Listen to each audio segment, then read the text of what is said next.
आदन नहीं होगा तो एक बात बताओ, जब अन्न नहीं होगा तो हम लोग खाएंगे क्या? भूखों मर जाएंगे ना। तो हे राजन, हे पृथु महाराज, हम सब भूखों मर रहे हैं, कुछ करो। इस पृथ्वी मैया से अन्न कैसे उत्पन्न होगा? राजा ने सोचा ये पृथ्वी मैया का दोष है। राजा ने अपना धनुष मंगाया, धनुष में बाण लगाया और धनुष में बाण लगा करके पृथ्वी को मारने के लिए दौड़े। जैसे ही पृथ्वी को मारने दौड़े तो मैं आपको बताऊं, पृथ्वी मैया एक गाय का रूप बना करके भाग खड़ी हुई। आप लोग कहते हैं ना धरती माता कौन है? धरती माता गाय का रूप भी है। तो धरती मैया ने गाय का रूप बनाया और जैसे ही गाय का रूप बनाया तो पृथु महाराज जी एक तटस्थ होकर खड़े हो गए। ओहो, ये तो गाय है, ये तो माता बन गई। नहीं नहीं, अपना धनुष नीचे कर लिया, गाय को नहीं मारना है। क्यों? क्योंकि हमारे शास्त्रों में कहते हैं गाय हमारी कौन है? जोर से बोलो। आप ही नहीं कहते, हम ही नहीं कहते हैं, गावो विश्वस्य मातरः, पूरा विश्व गाय को माता कहता है। हाँ, और गाय माता की पूजा हम सभी को करनी चाहिए। कौन कौन करता है? गाय अपने घर में कौन पाले हुए बताओ जरा? बस 2 4 5 लोग। परीक्षित जी के यहाँ भी है, हमें रोज गैया का दूध आता है पीने के लिए, हमारे लिए। आप लोग भैंस पालते होगे, दूध ज्यादा देती है भैंस। आपको एक बात कहूं, हमें पता है आप लोग गाय क्यों नहीं पालते। गाय दूध कम देती है ना, और विशेषकर देसी गौ मैया। लेकिन एक निवेदन है, अगर आप लोग गाय भी पालते हो तो देसी गौ मैया पालना। क्योंकि अन्य अगर कोई पशु आप पालोगे गाय का, तो वो अगर देसी नहीं है तो फिर कोई लाभ नहीं है उसको पालने का, और उनकी सेवा का भी कोई लाभ नहीं है।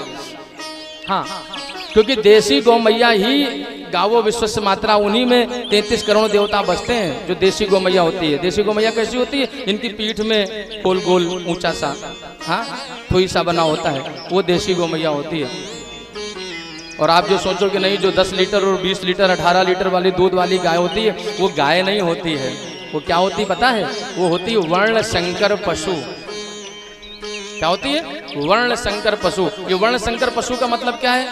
यानी उस गाय, वो गाय, वो देसी गाय नहीं है, वो वर्ण संकर पशु है। अर्थात अगर उसका किसी से संसर्ग हुआ होगा तो उसको वो मिली जुली सरकार है, सीधे सीधे शब्दों में समझें। हाँ, कभी कभी आजकल के लोग क्या करते हैं, बड़ी कड़वी बात बोल रहा हूँ, ब्राह्मण हैं और अपने बेटी की शादी, अपने बेटे की शादी कर दी किसी दूसरी जात वाले से। हम क्षत्रिय हैं और अपनी बेटी की शादी कर दी किसी ब्राह्मण से। तो जब उनके बेटा बेटी कुछ भी पैदा होगा तो वो आपकी संतान नहीं कहलाएगा, वो वर्ण संकर संतान कहलाएगा। सुन लीजिए ध्यान से। उसे क्या कहते हैं? अपनी जाति वाले से, अपनी ही कास्ट से, अपनी ही बिरादरी से आप अपने बेटा बेटी का विवाह करोगे तो वो उनकी संतान, मिश्रा जी की बेटी बेटा है तो उन्हीं की संतान कहलाएगा। और अगर उन्होंने किसी दूसरे गुप्ता जी से कर दिया, ठाकुर साहब की बेटी से कर दिया या किसी से कर दिया, तो फिर जब उनकी संतान होगी वो ओरिजिनल संतान नहीं होगी, वो वर्ण संकर संतान कहलाएगी। समझ लीजिए, हमारे शास्त्रों में विदित है। देसी गौ मैया है आपके घर में तो वही आपकी गौ माता है, भगवान बसते हैं उनमें, और वरना फिर वो माता माता नहीं है।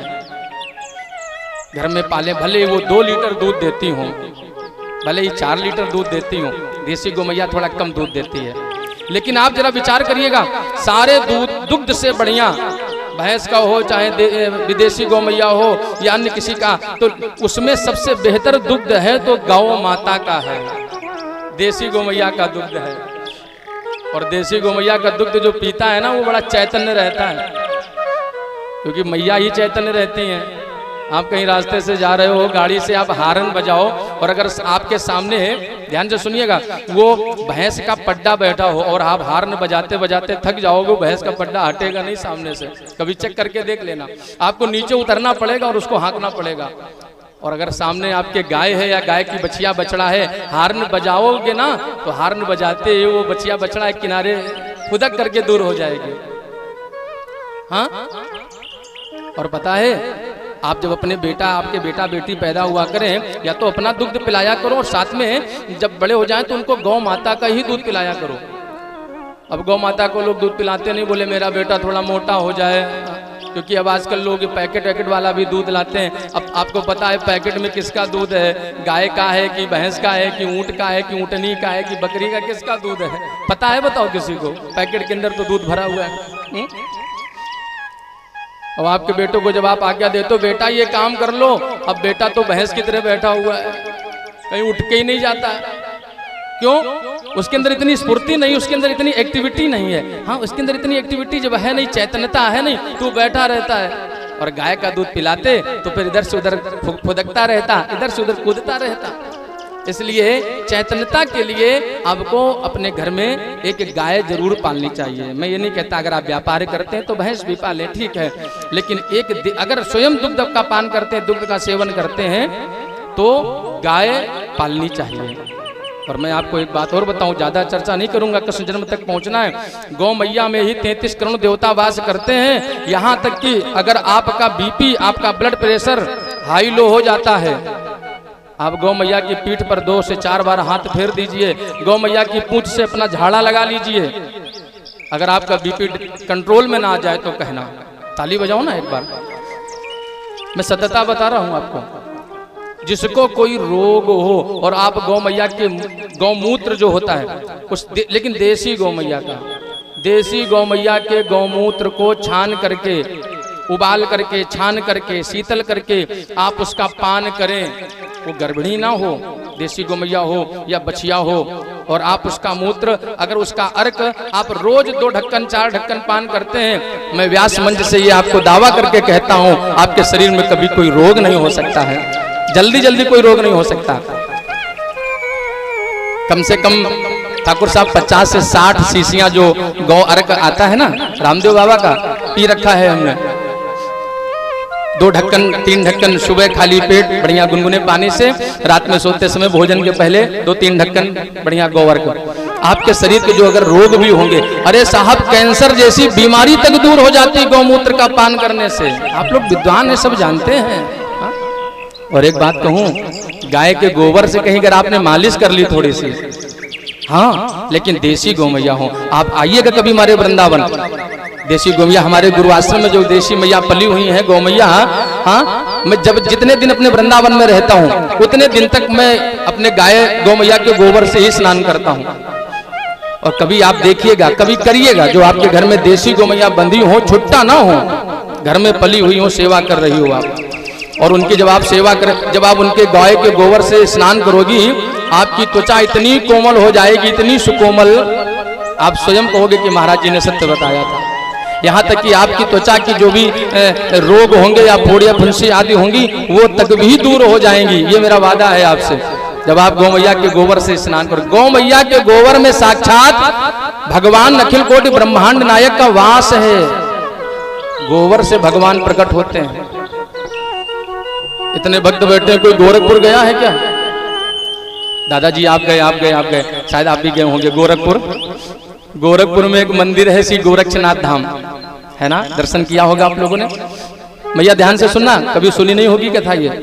वो जो गोरक्षनाथ धाम है ना, गोरक्षनाथ जी भगवान, वो गोरक्षनाथ जी, उनके जो गुरुदेव थे उनका नाम था श्री मच्छेंद्रनाथ स्वामी, है ना पंडित जी? क्या नाम था उनका? मच्छेंद्रनाथ स्वामी नाम था। वो मच्छेंद्रनाथ स्वामी जानते हो क्या करते थे? ये गोरखनाथ जी कैसे प्रकट हुए थे? मच्छेंद्रनाथ स्वामी जी भिक्षा मांगते थे। जिस गांव में जाते, जिस द्वार पर जाते भिक्षा मांगने के लिए, एक बार एक गांव में गए, आप ही जैसा गांव होगा, एक दरवाजे के सामने आवाज लगाई, आदेश माताम भिक्षाम देहि।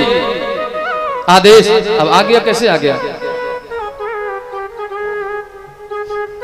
माताम भिक्षाम देहि, आदेश। जैसे ही भिक्षा के लिए हाथ बढ़ाया, अब मैं आपको बताऊं, उस कक्ष से, उस कमरे से, एक उस मकान से, घर से एक देवी मैया निकली, एक माता जी निकली। माता जी का मन उदास, ध्यान से सुनना।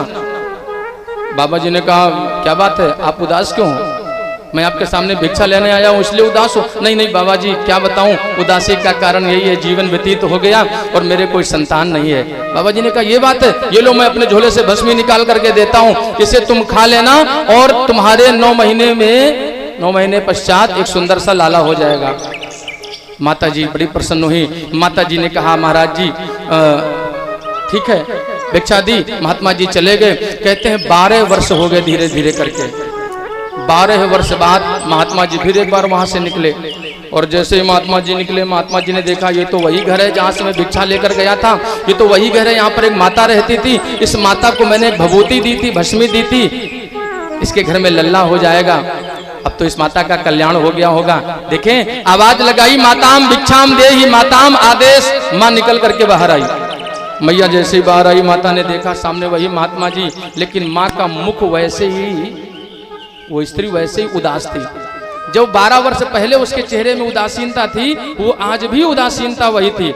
महात्मा जी ने पूछा, क्या बात है देवी, तुम अभी भी उदास हो? 12 वर्ष पहले आए थे, मैं आया था और तुमने मुझसे वरदान मांगा था, मैंने भस्मी का प्रसाद दिया था, तो तुमने क्या हुआ, भस्मी प्रसाद क्या तुम्हारे लल्ला नहीं हुआ? महात्मा जी, क्या बताऊं, मेरे कोई बेटा नहीं हुआ। देवी ने कहा, मेरे कोई बेटा? महात्मा जी ने कहा, क्यों, क्या तुमने वो भस्मी का प्रसाद नहीं खाया? बोले, ना गुरुजी।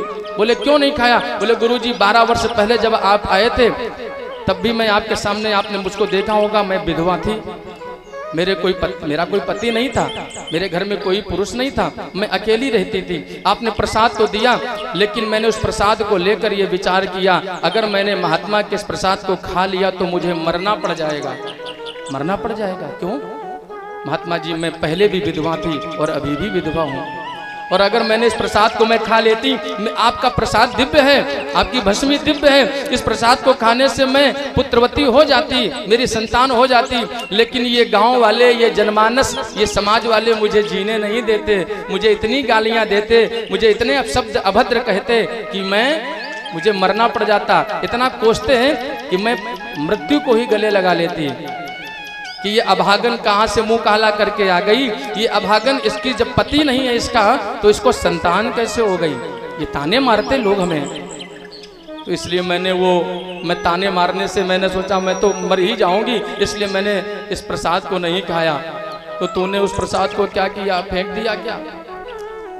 वो देवी बोली, नहीं महात्मा जी, वो प्रसाद मैंने सोचा कि अगर मैं प्रसाद खाऊंगी तो मरना पड़ेगा, प्रसाद को फेंक दूंगी तो महात्मा जी के इस दिव्य भभूति के प्रसाद का अपमान हो जाएगा, इसलिए मैंने उस प्रसाद को एक जगह रख दिया। कहाँ? बोले, मेरे घर में एक देसी गौमैया पली हुई है, ध्यान से सुनना, और देसी गौमैया ने ताजा ताजा गोबर किया, मैंने सोचा इधर उधर रखूंगी भभूति को, कहीं इधर उधर गायब हो जाएगी, कुछ बेकार हो जाएगी, तो मैंने सोचा ये देसी गौमैया हैं और इनमें तो भगवान बसते हैं और इनके गोबर में भी भगवान बसते हैं, तो गोबर है शुद्ध, पवित्र होता है गोबर गाय का। लोग अपने घरों में देखो गाय के गोबर से लेपन करते हैं, देहरी को पोतते हैं, घर को पोतते हैं, तो बोले ये गोबर तो है पवित्र, तो मैंने उस भस्मी के प्रसाद को उसी गाय के गोबर में डाल दिया। बोले, वो गाय, वो गोबर, वो कहाँ चला गया? बोले, वो तो महाराज जी, बाबा जी, उपला हो गया, कंडा हो गया। बोले, क्या जला डाला? बोले, नहीं गुरुजी, रखा हुआ है, ले आओ। और जैसे ही माता वो उपला लेकर के, कंडा लेकर के आई, इतना बड़ा वो उपला कंडा गोल गोल, और जैसे ही ला करके रखा, मच्छेंद्र नाथ स्वामी जी ने आवाज लगाई उसी गोबर को देखकर, उठ गोरख, और 2 बार किया, उठ गोरख। उसी गोबर से श्री गोरक्षनाथ भगवान जी प्रकट हो गए। बोलो गोरखनाथ भगवान की जय। उसी गोबर से, ये गोबर की महिमा है, गाय के मूत्र से, गाय के अंग अंग से, गाय के गोबर से भगवान का प्राकट्य है। गाय के गोबर से, गाय के मूत्र से भगवान श्री कृष्ण राम जी का स्नान होता था, भगवान स्नान करते थे, आगे कथा आएगी। हाँ, गाय के गोबर की महिमा कितनी बड़ी है जानते हो? एक गांव में एक किसान क्या कर रहा था, पहले जब अंग्रेजों का शासन होता था, एक किसान वो क्या कर रहा था, वो सुबह उठा, स्नान करके लोटे में जल भरा और एक गमला रखा था उसके घर के बाहर, जिसमें तुलसी मैया का बिरवा था। तो उस तुलसी मैया के बिरवा को क्या कर रहा था, जल दे रहा था। अब वो जल दे रहा है, सूर्य भगवान को देख करके अर्घ प्रदान कर रहा था। कहते जब सूर्य अर्घ प्रदान करो तो तुलसी जी के गमले में ही डालो, ऐसे मत छोड़ा करो ताकि वो पैरों में छींटे ना आवे। तो सामने तुलसी का गमला रख लो। तो तुलसी के गमले में जल दे रहा था। गांव में वहां से सामने से गली में एक अंग्रेज भ्रमण करता हुआ चला आ रहा था। भाई पहले अंग्रेजों का शासन होता था, अंग्रेजों का, मुगलों का, इनका शासन चलता था। तो एक अंग्रेज वहां से आ रहा था, सामने उसने देखा कि ये किसान क्या कर रहा है, ये किसी पेड़ की पूजा कर रहा है, पेड़ को जल दे रहा है आंखें बंद करके और ऐसे करके मंत्र भी पढ़ रहा है। तो उस अंग्रेज को थोड़ा क्रोध आया, क्योंकि अंग्रेज लोग क्या करते थे, सबको मुट्ठी में रखते थे और जो चाहते थे वो उनके आदेश का पालन करता था।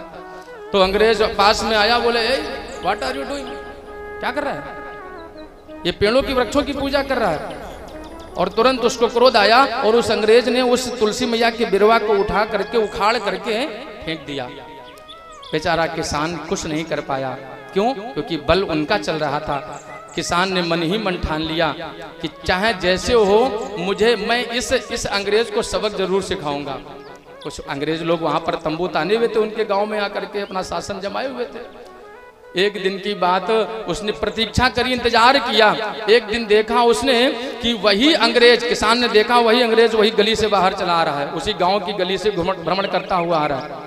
उस किसान ने तुरंत देखा और उसको तुरंत देख करके एक गमला लगाया और उस गमले में एक पौधा लगाया, उस पौधे में एक पेड़ लगाया। उस पेड़ का नाम था दौंदिया का पेड़।